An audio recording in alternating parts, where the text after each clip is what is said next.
العليم وكل سائل همنا يهل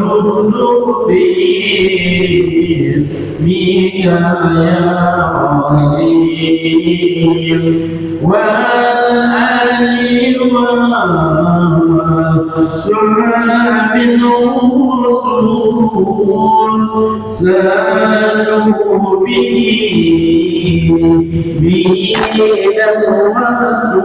الرسول لا سيما الهمسور سالك الإيمان قول يا عليم يا عليم أنت العليم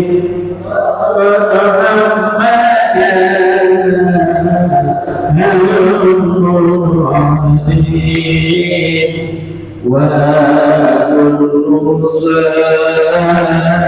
سائل همنا يهل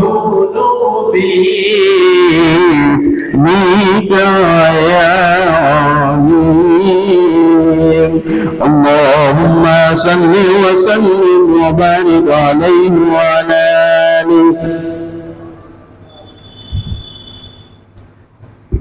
الفاتحة إلى روح سيدنا وحبيبنا شفينا رسول الله محمد بن عبد الله وعلى آله وأصحابه وأزواجه وذرياته وأهل بيته أجمعين، خصوصا إلى روح سيدنا أحمد بن عيسى المهاجر الفقيه المقدم محمد بن علي وعلي وجميع سادات علي وعلي وصول مفروهم، وإلى حضرة النبي. الفاتحة. أعوذ بالله من الشيطان الرجيم. بسم الله الرحمن الرحيم. الحمد لله رب العالمين الرحمن الرحيم مالك يوم الدين إياك نعبد وإياك نستعين صراط المستقيم صراط الذين أنعمت عليهم غير المغضوب عليهم ولا الضالين آمين. السلام عليكم ورحمة الله وبركاته.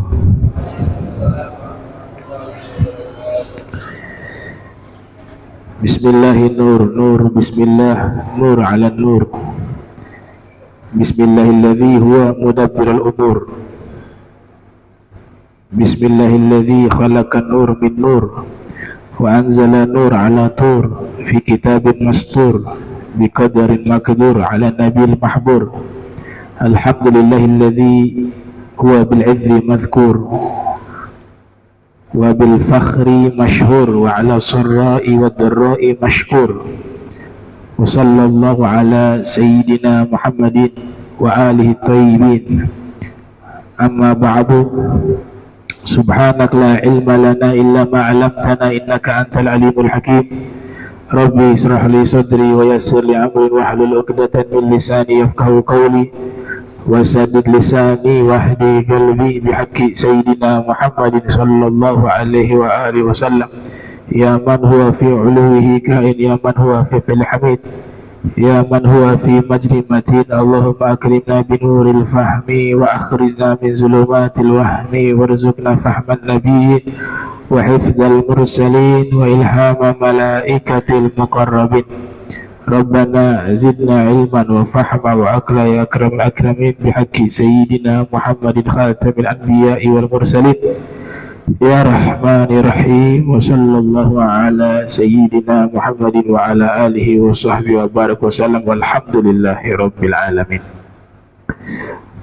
Alhamdulillah, puji syukur kehadirat Allah, salawat salam senantiasa tercurahkan kepada junjungan mulia Nabi tercinta Nabi Yuna Muhammad sallallahu alaihi wa alihi wasallam beserta seluruh keluarga beliau, sahabat beliau dan umat beliau yang senantiasa melaksanakan ajaran beliau hingga akhir masa nanti. Yang sama-sama kita muliakan seluruh imam Masjid Al-Muhajirin, wabil khusus Al-Habib Alwi Al-Bar mata'anallahu ta'ala bi tuli hayatihi dan juga kepada para habaib Al-Habib Alwi, Al-Habib Taufik Assegaf, ya, sebagai ketua Yayasan Perguruan Islam di Ternate, pengurus Masjid Al-Muhajirin Paman Zain Abbas, dan seluruh hadirin hadirat yang insya Allah dirahmati Allah Subhanahu wa Ta'ala. Alhamdulillah, kita kembali lagi untuk membaca kitab ringkasan Sahihul Bukhari. Saya ingin mereview kembali serta memberikan resensi kitab yang kita baca, berjudul Mukhtasar Sahihul Bukhari. Mukhtasar itu artinya ringkasan, atau terkenal juga dengan sebutan Mukhtasar Az-Zabidi, juga biasa disebut dengan judulnya At-Tajridus Sharih li Ahadithi Al-Jami' Sahih. Jadi dari sekian banyak kitab-kitab ringkasan Sahihul Bukhari, yang terkenal adalah Mukhtasar At-Tajridus Sharih. Yang pertama, perlu untuk kita mengerti bahwa hadis Rasul sallallahu alaihi wasallam adalah wahyu dari Allah. Wa ma yantiqu 'anil hawa in huwa illa wahyu yuha.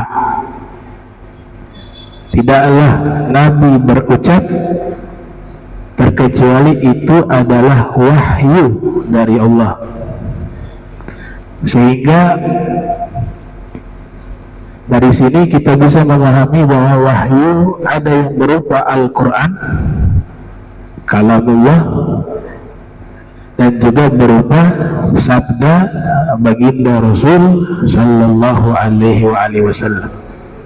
Di surat Al-Hijr ayat 9, Allah Subhanahu wa ta'ala berfirman, inna nahnu nazzalna adz-dzikra wa inna lahu lahafizun. Sesungguhnya kami yang telah menurunkan Al-Quran beserta juga hadis, dan sesungguhnya kami menjaga Rasulullah SAW. Jadi kata lahu di situ ada sebagian ulama tafsir mengembalikan kata lahu kepada Rasulullah SAW. Ada juga yang mengembalikan kata lahu kepada Al-Quran. Jadi kalau kita terjemahkan, sesungguhnya kami sungguh menjaga Rasulullah. Bisa juga diartikan sesungguhnya kami yang menjaga Al-Quran. Di dalam kitab Al-Mi'yar, kitab Al-Mi'yar ini kitab Fiqhun Nawazil. Fiqhun Nawazil adalah kitab yang membahas tentang masalah hukum kontemporer. Dinukil ucapan dari Syekh Abu Madian. Syekh Abu Madian mengatakan Al-Quran itu diturunkan, ada yang diistilahkan dengan nuzul, ada juga diistilahkan dengan tanzil. Nuzul diturunkan kepada Nabi selama 23 tahun dan sudah selesai 114 surat, diawali dengan surat Al-Fatihah, ditutup dengan surat An-Nas, sekitar 6.666 ayat. Itu disebut nuzul. Akan tetapi tanzil itu berlangsung hingga saat ini. Allah berikan ilham kepada beberapa alim ulama di kalangan ahli tafsir. Mereka diberikan kemampuan menafsirkan ayat suci Al-Quran lewat ilmu mereka dan juga bantuan ilham dari Allah Subhanahu wa Ta'ala. Itu disebut dengan tanzil. Sebab itulah Al-Habib Ali Al-Habsyi mengatakan, tanazzuluhu 'ala ulama'i baqib ladaihim wa huwa munqati'un nuzuli. Senantiasa Allah turunkan ilham kepada para ulama, bakin itu berlangsung sepanjang masa, ladaihim di sisi mereka, wa huwa munqati'un nuzuli, padahal Al-Quran sudah berakhir masa penurunannya. Yang dimaksud di sini penafsirannya itu akan ada setiap saat, penafsiran baru ya. Makanya tafsir Al-Quran ini belum selesai. Kapan selesainya? Sampai hari kiamat. Itu hebatnya Al-Quran ya. Sayyid Muhammad bin Ali al-Maliki mengatakan, dalilu sidqi hadzal kalami qailuhu, dalil kebenaran ucapan ini adalah yang mengucapkannya, yaitu Al-Habib Ali tadi. Artinya beliau juga mengalami hal tersebut. Allah izinkan, berikan ilham, mampu menafsirkan Al-Quran, kadang-kadang bukan lewat ilmu tapi lewat ilham yang Allah berikan kepada orang-orang yang Allah kehendaki di kalangan para wali-walinya. Nah, dari sini kita memahami bahwa hadis adalah wahyu dari Allah, maka dijadikan hukum oleh ulama. Hukum Islam itu yang pertama adalah Al-Quran, yang kedua adalah As-Sunnah, kedua-duanya wahyu. Kitab yang kita baca, kitab Mukhtasar Sahih Al-Bukhari, itu termasuk kitab yang paling kuat di antara kitab-kitab hadis yang lain, yaitu kitab Sahih Al-Bukhari. Nah, sehingga dikatakan bahwa karena ini adalah wahyu, apa yang dikatakan oleh Nabi itu adalah terjemahan dari kehendak Allah. Apa yang dilakukan oleh Nabi itu adalah kehendaknya Allah, iradatullah. Maka dikatakan kepatuhan kepada Nabi Muhammad sallallahu alaihi wasallam sifatnya mutlak, sama halnya kepatuhan kepada Allah. Atiullah wa atiur rasul, wa kullu ma ata bihi rasul fa haqquhu taslimu wal qabulu. Segala apa yang dibawa oleh Nabi Muhammad, oleh Rasul, maka hukumnya wajib menerimanya tanpa terkecuali, karena sumbernya itu adalah apa? Wahyu, kehendak Allah Ta'ala. Namun perlu kita pahami bahwa kitab Sahih Bukhari ditulis oleh Imam Bukhari. Itu sengaja beliau tulis untuk para ulama, untuk para ahli hadis, bukan untuk orang awam. Nah, sekali lagi, Sahihul Bukhari itu ditulis oleh Imam Bukhari khusus untuk para ulama ahli hadis, bukan untuk orang awam. Sehingga nanti Imam Bukhari sengaja memasukkan hadis-hadis ilal.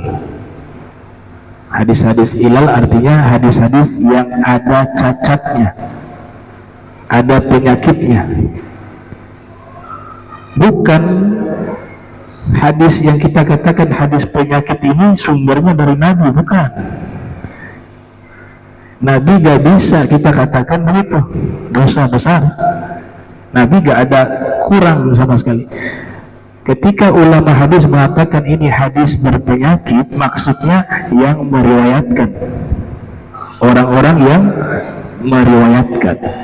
Sepakat ulama hadis, yang meriwayatkan hadis ada orang-orang thiqat, ada yang du'afa, bahkan ada yang mudallisun, ada yang kuat, orangnya jujur, hafalannya kuat, ahli ibadah, ahli ilmu, menjauhi dosa-dosa, thiqat. Ini bisa dipercaya riwayatnya. Tapi ada juga ad-du'afa. Ad-du'afa bukan maknanya orang-orang fakir miskin, bukan. Dalam ilmu hadis, ad-du'afa itu para periwayat hadis yang dianggap lemah. Dan yang lebih berbahaya, ada juga yang mudallisun, oknum yang sengaja memalsukan hadis. Inilah yang disebut ilal tadi, ada cacat. Wal kadhibul mukhtalaqul masnu'u 'ala nabi fadzalikal mawdu'u. Semua ucapan yang disandarkan kepada Nabi, akan tetapi Nabi tidak pernah menyatakan demikian, tidak pernah bersabda demikian, dibuat-buat atas nama Nabi, ucapannya, perbuatannya, itu disebut dengan maudhu', hadis palsu. Salah satu ulama yang meneliti hadis-hadis ilal di dalam Sahih Bukhari, jadi sekali lagi Imam Bukhari ulama ahli ilal juga, sengaja memasukkan karena nanti ulama-ulama ahli hadis akan memahami dengan sendirinya, oh ini hadis ilal, karena hadis ilal itu dianggap oleh sebagian ulama hadis sahih.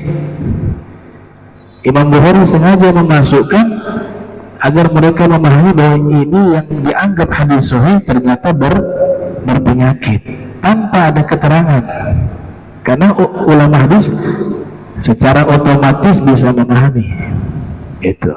Kalau orang awam nggak bisa memahami. Kadang-kadang dianggap semuanya sahih 100% gitu. Nah, Imam Daraqutni ya, Al-Asah Ad-Daraqutni, bukan Ad-Daruqutni. Al-Imam Ad-Daraqutni, kelahiran tahun 306 Hijriah, wafat 385 Hijriah. Beliau membuat riset penelitian tatabbu' di dalam kitab Sahih Bukhari dan Sahih Muslim. Ternyata kesimpulannya, beliau mengatakan ada sekitar 210 hadis yang bermasalah yang dikritik oleh beliau. 210 hadis, baik yang ada di Sahih Bukhari maupun dalam Sahih Muslim. Di dalam Sahih Bukhari hampir 100 lebih hadis. Dan ini Imam Bukhari metodologinya seperti itu, bahwa sengaja memasukkan hadis ilal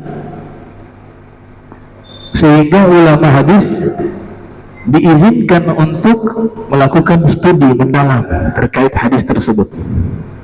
Ditulis satu kitab oleh Syekh Abu Bakar Kafi berjudul Manhaj al-Imam Bukhari fi Tashihil Ahadithi wa Ta'liliha. Artinya metodologi Imam Bukhari di dalam mensahihkan hadis-hadis Nabi dan mentaklil hadis-hadis Nabi. Ada dua hal yang harus diwaspadai, terutama para periwayat hadis.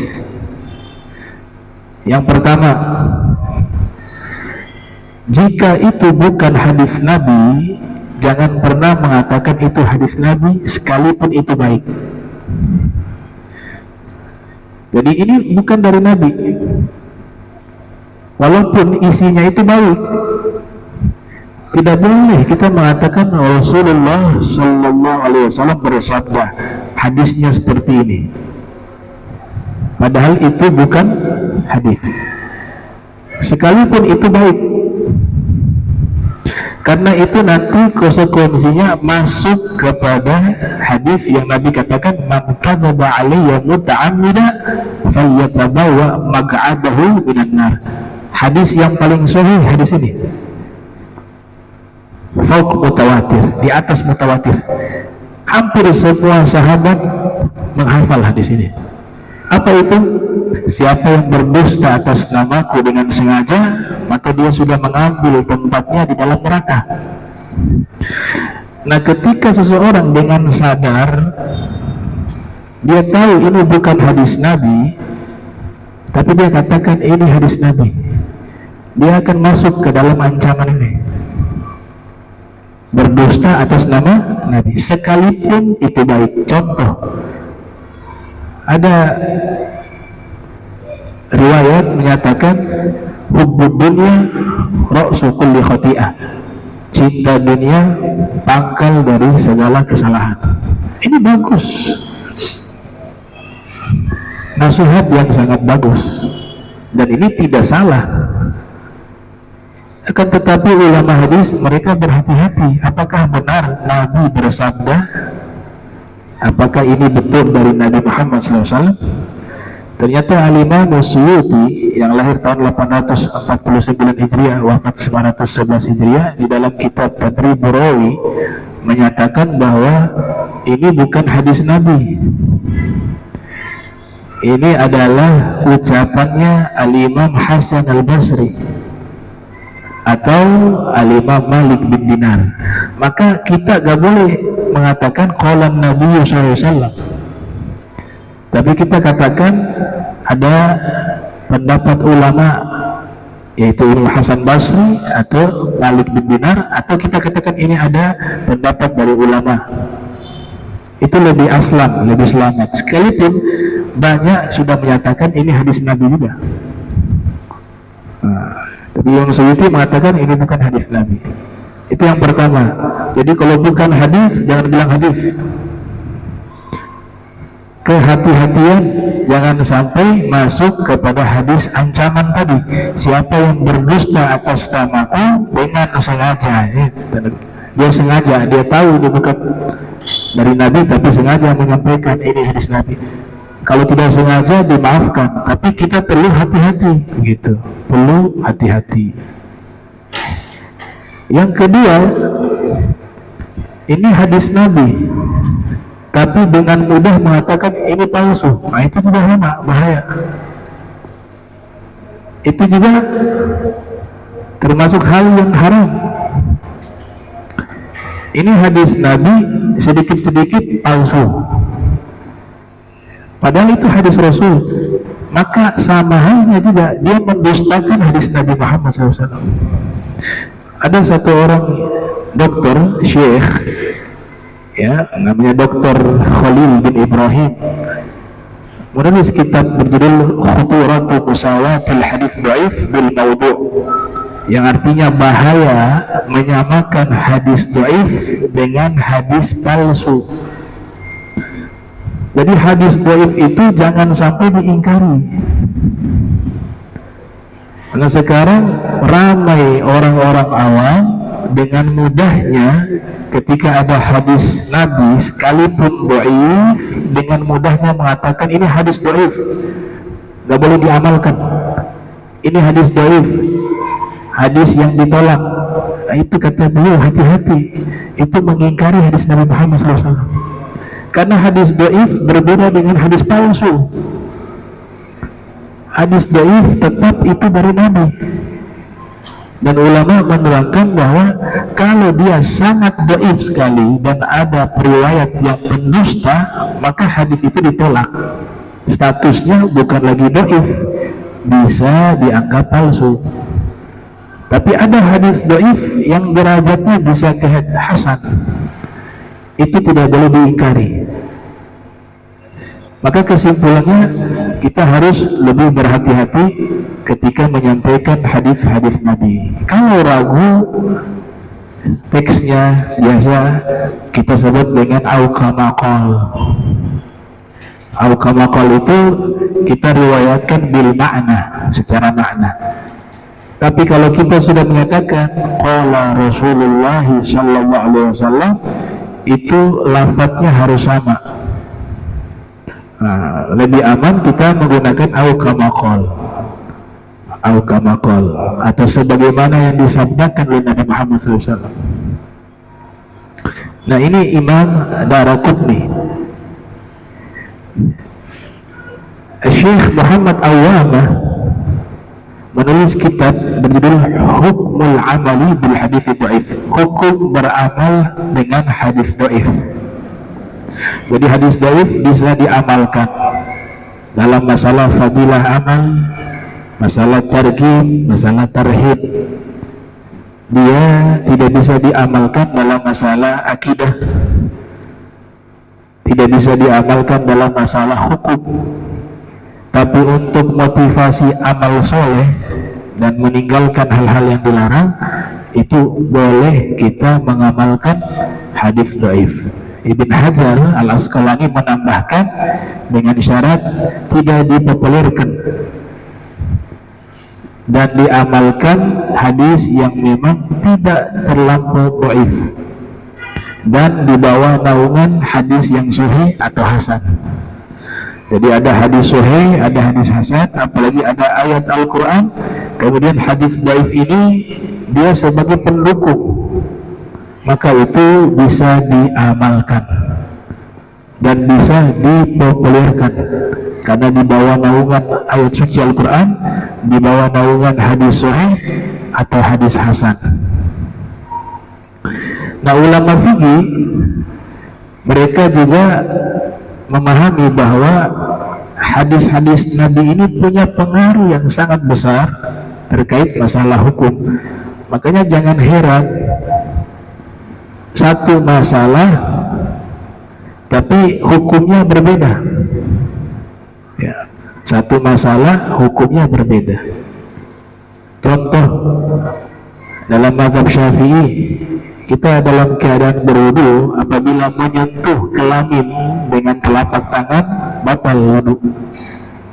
Kelamin kita tersentuh dengan telapak tangan, wudu kita batal.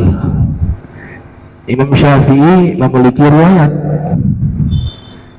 Nabi bersabda sallallahu alaihi wasallam, man massa dzakarahu falyatawadda. Siapa yang menyentuh kemaluannya, maka hendaklah dia berwudu. Dipahami oleh Imam Syafi'i, kata menyentuh berarti bagian dalam. Kalau begini, bagian zahir diartikan bukan menyentuh.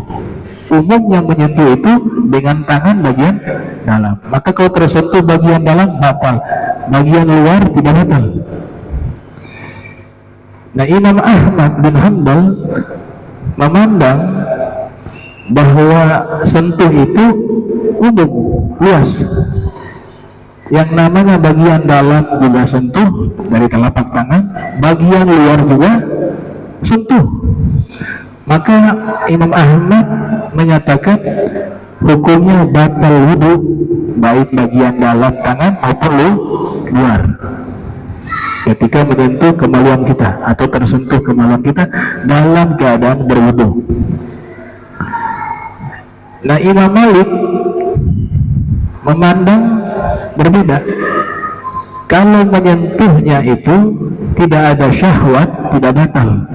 Tapi kalau menyentuh kemaluan kemudian dengan syahwat, batal wudunya. Imam Abu Hanifah memandang menyentuh dengan bagian dalam dan bagian luar tidak membatalkan sama sekali. Kok bisa satu hadis dengan 4 pandangan yang berbeda? Itulah sebab hadis memiliki pengaruh yang sangat besar. Ditulis oleh Syekh Muhammad Awwamah, sebuah kitab yang sangat baik menerangkan masalah tersebut. Kalau kita ingin paham kenapa kok bisa berbeda memahami hadis di kalangan para mujtahid, beliau tulis kitab berjudul Atharul Hadits Asy-Syarif fi Ikhtilafil A'immah Fuqaha, yang artinya pengaruh hadis yang mulia di dalam perbedaan pandangan para imam-imam ahli fikih. Nah, dijawab, Imam Syafi'i memandang demikian karena memahami kata menyentuh secara zahir, dan aglabiyah umumnya menyentuh itu dengan telapak tangan. Imam Ahmad memandang kata menyentuh lebih luas, dilihat dari perbuatannya. Semua yang tersentuh namanya menyentuh, baik zahir maupun bagian batin telapak tangan. Imam Malik menganggap menyentuh itu kiasan, sehingga ketika mengartikan firman Allah aula mastumun nisa, kalian menyentuh perempuan, artinya berhubungan badan. Jadi menyentuh di situ artinya dia maknanya kias menurut Imam Malik. Imam Abu Hanifah menyatakan mau nyentuh bagian telapak tangan dalam luar tidak batal karena hadis tersebut tidak sampai kepada Imam Abu Hanifah. Imam Abu Hanifah tidak mendapatkan riwayat itu. Itu pendapat pertama. Pendapat kedua, Imam Abu Hanifah mendapatkan riwayat tersebut, tapi menurut beliau riwayat tersebut riwayat yang lemah, sehingga tidak dijadikan hukum. Itu masih satu hadis dalam satu kasus masalah. Nah, kasus semacam ini sangat banyak. Yang memahami masalah ini ya haula, mereka para imam-imam tersebut. Nah, Imam Daraqutni dalam manaqib beliau disebutkan beliau ini termasuk orang yang sangat anti terhadap ilmu kalam. Bahkan ada maqalah beliau, masyai abghad ilayya min ilmil kalam, tidak ada sesuatu yang paling saya benci daripada ilmu kalam. Artinya beliau sangat tidak menyukai ilmu kalam. Nah, di sini diterangkan oleh para ulama, karena biasanya ulama hadis apalagi salaf mereka hanya berpegang dengan teks yang ada, tapi bukan berarti mereka mentajsim Allah atau mentasbih Allah. Semua ayat dan hadis yang di situ menginformasikan tentang Allah yang memiliki sifat dan disebutkan fisiknya, mereka itu hanya mengimani ayat tersebut dengan i'tikad tetap mentanzih Allah, mensucikan Allah dari menyerupai kepada makhluk. Yang dimaksud di sini beliau benci kepada ilmu kalam yaitu oknum yang selalu membahas tentang Allah, zatnya Allah. Kalau membahas zatnya Allah itu dilarang. Allah itu bagaimana sih wajahnya, bagaimana sih wujudnya Allah, itu tidak boleh. Nabi sudah melarang di dalam hadis, tafakkaru fi ayatillah wala tafakkaru fi dzatillah. Kalian tafakur terhadap ciptaan Allah, jangan tafakur tentang zatnya Allah. Ilmu tauhid, ilmu kalam, ilmu akidah, mereka tidak bahas zatnya Allah. Itu fitnah. Mereka hanya membahas asma wa sifat, nama-nama Allah, sifat-sifat Allah, af'al, perbuatan-perbuatan Allah, bukan zatnya. Itu yang dimaksud kenapa beliau benci ilmu kalam, yaitu oknum ya dari kelompok mujassimah, musyabbihah yang selalu menyerupakan Allah dengan makhluk. Dan ada riwayat beliau bertemu dengan Al-Imam Abu Bakar Al-Bakkalani. Al-Imam Abu Bakar Al-Bakkalani ulama mazhab Asy'ari, ulama ahli sunnah wal jamaah. Ya, beliau salah satu imam besar di dalam ilmu akidah ahli sunnah wal jamaah, bahkan diberikan gelar lisan ahli sunnah wal jamaah ya. Lisan yang menjadi pembicara yang mewakili mazhab ahli sunnah wal jamaah dalam masalah akidah. Imam Daraqutni kuburannya itu dekat dengan Ma'ruf Al-Karhi. Beliau dimakamkan di tempat tersebut. Baik. Kitab At-Tajridus Sharih, kita kembali ke At-Tajridus Sharih li Ahadits Jami' Shahih, ditulis oleh Imam Ahmad bin Abdul Latif Az-Zabidi pada hari Jumat 12 Ramadan. Beliau bermadzhab Hanafi, lahir di kota Zabid tahun 812, wafat 893 Hijriah. Dan beliau juga menulis kitab Tabaqatul Khawas min Ahli Sidqi wal Ikhlas, yang membahas tentang biografi para sufi. Secara ringkas dibahas oleh beliau. Beliau terkenal sebagai ahli sejarah dan juga sebagai ulama ahli hadis. Tahu salah satu murid beliau yaitu Syekh Abdurrahman Ad-Daibai, yang maulidnya kita bacakan selalu, Maulid Ad-Dubai. Syekh Abdurrahman Ad-Daibai, salah satu gurunya adalah beliau yang menyusun mukhtasar Sahih Al-Bukhari yang bernama Al-Imam Ahmad bin Abdul Latif Az-Zabidi. Dan salah satu guru beliau adalah Imam Fairuz Abadi.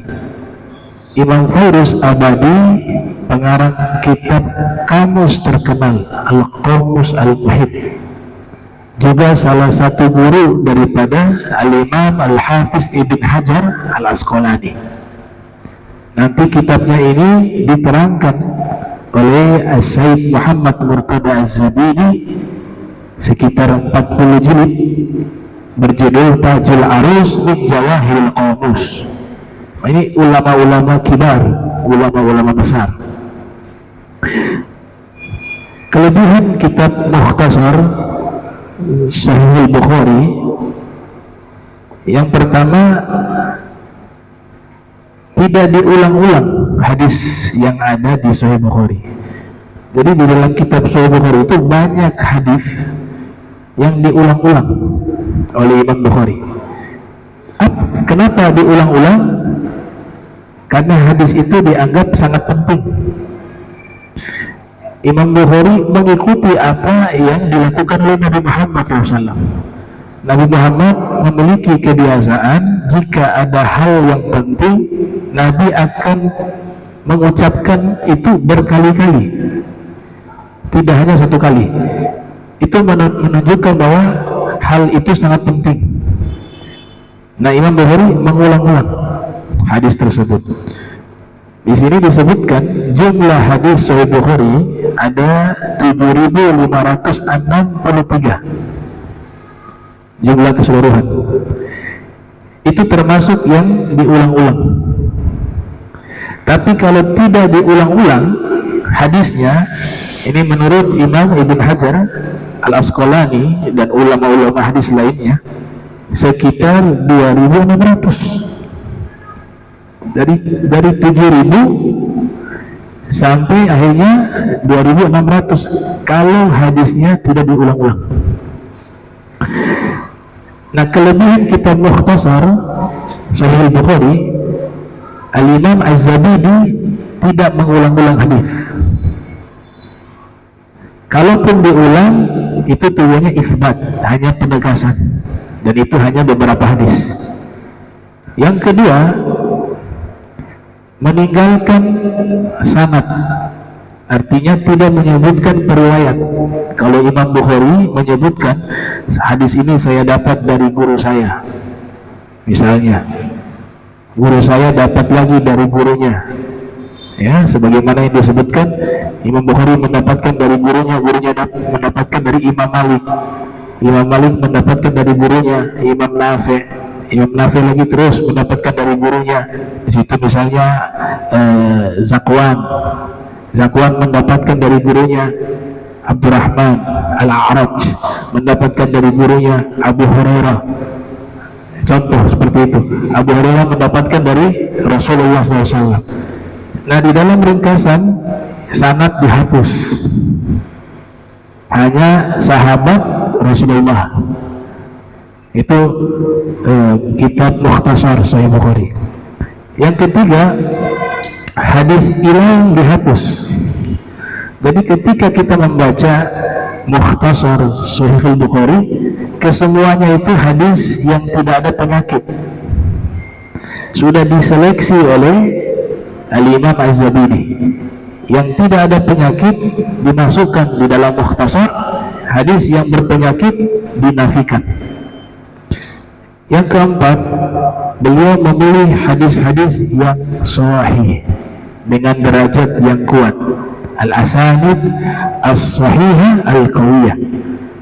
Dan yang kelima, beliau hanya memasukkan hadis marfu, bukan maqtu dan mu'allaq. Makna marfu yang sumbernya dari Nabi, bukan ucapan sahabat. Ucapan sahabat beliau nafikan di dalam kitab Mukhtasar. Kalau di dalam Sahih Bukhari banyak hadis-hadis yang dinisbatkan ke sahabat, maka disebut hadis mauquf. Begitu juga ada yang disebut dengan maqtu, mursal, dan lain sebagainya. Itu di dalam Mukhtasar dinafikan.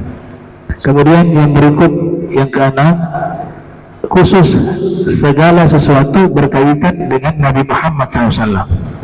Di dalam Sahih Bukhari ada juga riwayat yang menceritakan tentang sahabat. Nah, beliau secara khusus di dalam kitab Mukhtasar Sahih Bukhari, Al-Imam Az-Zabidi, Ahmad bin Abdul Latif Az-Zabidi, beliau menghapus riwayat yang membahas tentang sahabat.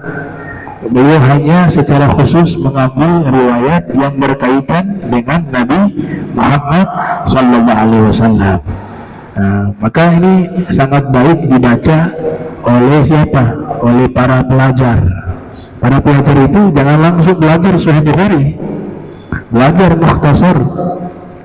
Ya, begitu juga untuk orang-orang awam seperti kita, yang kita baca Mukhtasar, karena Imam Az-Zabidi sudah merangkum, menyeleksi, dan memberikan kemudahan bagi orang awam dan penuntut ilmu untuk mempelajari hadis Sahih Bukhari. Terakhir di sini, jumlah hadis yang ada di Mukhtasar itu 2.230 hadis. Jadi dalam kitab Mukhtasar At-Tajrid As-Sharih li Ahadits Jami' Sahih, itu jumlah hadisnya sekitar 2.230 hadis. Nah, jadi ada juga pengulangan hadis untuk itsbat. Kitab Sahih Bukhari paling awal bab wahyu. Kenapa Imam Bukhari meletakkan bab wahyu paling awal? Untuk menegaskan bahwa seluruh hadis Nabi adalah wahyu dari Allah Subhanahu wa Ta'ala. Mulai dari awal sampai akhir kitab tersebut itu wahyu. Dan yang paling akhir bab mizan, timbangan amal, mizanul a'mali wal aqwali yaumal qiyamah. Kenapa diletakkan hadis paling akhir tentang timbangan amal? Karena seluruh penerapan hukum, baik kita terapkan hukum Al-Quran, begitu juga hukum hadis Nabi Muhammad SAW, yang menjadi hukum yang kita terapkan di dunia ini, puncaknya adalah apa? Pengakhirannya adalah nanti ditimbang di hari kiamat. Maka beliau ketika meletakkan bab demi bab, fasal demi fasal, itu ada ilmunya, tidak asal-asal meletakkan bab. Ada ulama namanya Ibnu Munayyir, ya, ulama Mesir, menulis kitab Al-Mutawari ala Abwabi Sahih Bukhari, yang membahas tentang bab-bab di dalam Sahih Bukhari, yang di situ ternyata Imam Bukhari memberikan isyarat-isyarat dan punya korelasi satu dengan lainnya, dan menjadi satu kajian ilmu khusus hanya dalam masalah bab-bab di dalam Sahih Bukhari.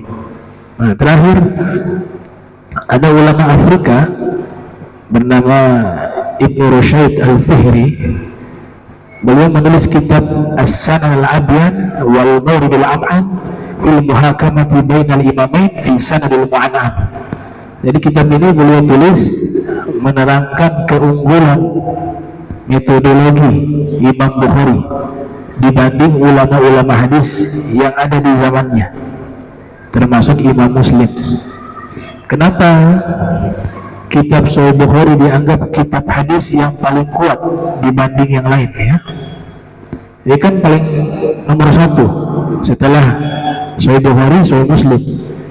Nah, diterangkan di dalam kitab ini, yang pertama, sebab Imam Bukhari tidak menerima hadis kecuali harus bertemu langsung dengan orang yang meriwayatkan hadis.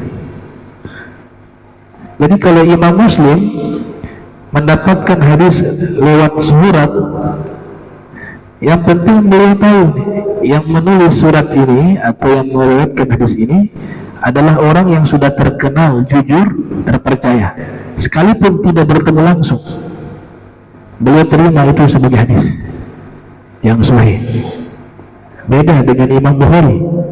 Imam Bukhari gak menerima itu, gak mendengar omongan orang. Orang-orang mengatakan si fulan meriwayatkan hadis, orangnya jujur, terpercaya. Imam Bukhari harus ketemu,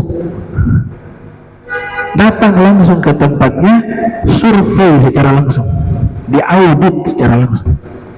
Itu ketatnya ya Imam Bukhari dalam mengambil hadis. Yang kedua, Imam Bukhari itu melihat adab. Banyak periwayat hadis ibadahnya luar biasa, orangnya jujur, hafalannya kuat, tapi ada kesalahan dalam masalah adab, dihapus.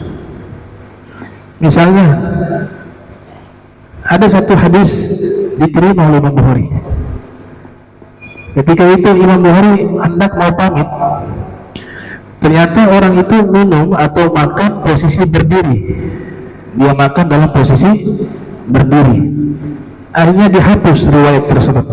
Kenapa? Karena yang dilihat oleh Imam Bukhari bukan hanya periwayat ini kuat hafalannya, kemudian ahli ibadah dan orang yang terjaga dari dosa, tapi juga menjadi standar adalah masalah adab dan akhlak dan pengamalan terhadap sunnah Nabi Muhammad SAW. Yang terakhir, Imam Bukhari itu menolak orang yang berdusta sekalipun kepada hewan.